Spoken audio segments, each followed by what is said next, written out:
I've got to ask you about Diamond and Silk. Diamond has passed away, sadly. My God, so did Lisa Marie Presley, which is just, it's hard to get your arms around. You know, it's like this poor family, Elvis, and I think Elvis's mother died at a similar age. And we can get to that in a minute, but I want to stay on Diamond and Silk now. Lynette Hardaway is her actual name. She died earlier this week at just 51 years old. And her older sister is Silk. They were sisters doing sort of their pro-Trump thing and became very, very popular. And honestly, like, I love these ladies. I was on the receiving end of some of their attacks, but they were fun to listen to. And it's like their whole gig was entertaining and became a big hit. They got tons of social media subscribers on YouTube, 2.4 million followers on Facebook, and so on. And they also struck a deal with Fox Nation, the streaming platform associated with Fox. So, you know, normally when somebody dies, okay, you know, it's sad and people talk about it and then you move on, talk about what their legacy was. Mark Lamont Hill, who, you know, he's bounced from cable channel to cable channel, but is now a Temple University professor. He decides to tweet out the following: Diamond, of the right-wing Trump-loving duo Diamond and Silk, has died. In late November, she was hospitalized due to COVID-19. The duo was fired by Fox News a couple years ago for spreading misinformation about COVID-19 and vaccines. You cannot script this stuff. He goes on to add, I have no idea how she died. Right. Remember that. I have no idea how she died. And I don't claim to know her vaccination status. I would, however, find it sadly ironic if Diamond died from anything related to COVID, especially if it was preventable. Like Herman Cain, she would have paid an unnecessarily heavy price. Unbelievable where this guy's going. And then Silk responds, I will not allow you or any other mofo the opportunity to disparage, slander, and lie on my sister and I. Where's your proof that my sister was ever hospitalized due to COVID and that we were fired from Fox? Investigate before you celebrate. You have until 12 noon today to retract that. Then he responded in a long thread, but basically here's the highlight. I'm not celebrating. I base my tweets about the hospitalization on news reports. As I noted yesterday, some have since taken them down. I have yet to see anyone retract. Media reports of your firing are in numerous outlets. I was also told this by a Fox exec. Then he goes on to say, I haven't actually heard you say the November hospitalization for COVID didn't happen, but if you're saying that, then I accept that and I happily retract. Would you leave this poor grieving sister alone? My God. You know, like, disengage, just say you're sorry and go away. Like, good gracious. By the way, then he claims that he went and he looked at her book and claims that in her book, she made clear that she was fired. Well, Sharyl, my team actually went back and in fact read Diamond and Silk's book. And Mark Lamont Hill is not telling the truth about what he read in there. Their book does not make clear in any way, shape, or form that they were fired. In fact, it talks about how they were told exactly the opposite by all of the Fox executives, that their licensing deal that they had with Fox Nation remains in effect, and that these were fake news reports that disparaged them, right? So anyway, all of it is so distasteful, and I'll add to it this. Bishop Talbert, president of the Springfield, Massachusetts chapter of the NAACP, tweets out the following. Lynette Hardaway, a.k.a. Diamond, from the MAGA Trump-supporting duo Diamond and Silk, died from contracting what she called a hoax, better known as COVID-19. The irony is palpable. Even the NAACP, their instincts are not to say something kind about a very prominent Black person who has died. We don't know the cause, but to decide it was because of COVID without evidence and disparage her. So what do you make of all this? Well, isn't it similar to the syndrome of the Black conservative representative from Florida? I think this is sort of a script that can be written about a lot of different scenarios. And I do think it's very sad.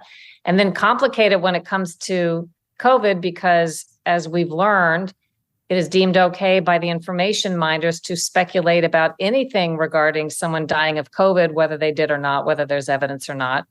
But never okay to speculate about somebody who is vaccinated being harmed by an illness that is known to be affiliated with vaccination. So it's that double standard that people seem to be able to justify however they feel or whatever they want to say accordingly. And it makes no logical sense. But yeah, very sad. That's exactly right. It's like people got hammered when Damar Hamlin went down on that field with the Buffalo Bills for saying, did he recently have the vaccine? I don't actually find that an outrageous question because myocarditis in young men is a known side effect now, and people are admitting it within the medical community of, in particular, the Moderna vaccine. And we've got really smart medical professionals who are repeatedly saying, be careful about these boosters, especially if you're in that age group, but for everybody. So asking the question, is that something we should look into? I don't find that as offensive as this, which is, this guy, Bishop Talbot, is saying she died of COVID. How does he know? I haven't seen, that hasn't been reported anywhere. She called it a hoax. She died of this hoax. Like, all of this is so irresponsible and disrespectful. And of course, these leftists who went nuts on people for questioning whether Damar Hamlin had recently been vaccinated will say nothing in response to this. Well, and I hope this isn't too far off into left field, but if we hadn't been able to question whether people who get lung cancer and smoked, if there was an association there, we would never have unearthed that if scientists would not have been able to do the studies or collect the data. These injuries, including the football player Hamlin's, have to be reported under our safety system for this very reason to the vaccine adverse event database. It's not up to anybody at this stage to say it is or isn't caused by the vaccine because they can't possibly know because we don't know all of the vaccine effects. And by the way, side effects from vaccines, according to scientists, can occur, people don't, I think, widely understand this, weeks, months, or years later, depending on what it's done to a body. That's why the database collects all reports of these injuries after vaccination if doctors are properly reporting them, and they're not, so that patterns can be discerned that aren't otherwise obvious or didn't show up in clinical studies. But beyond that, as you mentioned, we know there are heart effects and stroke and certain other disorders that have been acknowledged to be part of the vaccines. We're not even just talking about the mysterious ones we don't know about yet. So it's logical to ask the question the same way we ask a question if someone has lung cancer, we kind of in our mind say, I wonder if that person smoked. It doesn't mean that's what caused it, but it's a rational, logical question to ask. And it's something that scientists absolutely should be asking and studying, and news reporters should be asking. And the fact that it is omitted from virtually every news report I see shows you that there's an information management underway that I think could be very harmful to us understanding the true profile of these vaccines. Did you know your internet service provider knows literally everything you do online? How about that? Well, you have got to check out private internet access. These days, getting on the internet without a VPN is a risky business. Internet service providers are tracking your every move. They're looking at you. Big companies are profiting off of you. Cyber criminals are trying to steal your data. Jeez. Maybe at this point you're thinking, wait, what's a VPN? How's it going to prevent all that? A VPN is a virtual private network. That means private internet access encrypts your internet activity and disguises your online identity, making it more difficult for third parties to track your activities online and steal your data. Private internet access, a VPN, hides your IP address and encrypts your internet connection. This way, you're in control of your data and your digital life is shielded from all the rude snoopers. Plus, they have apps for all operating systems and they're really user-friendly.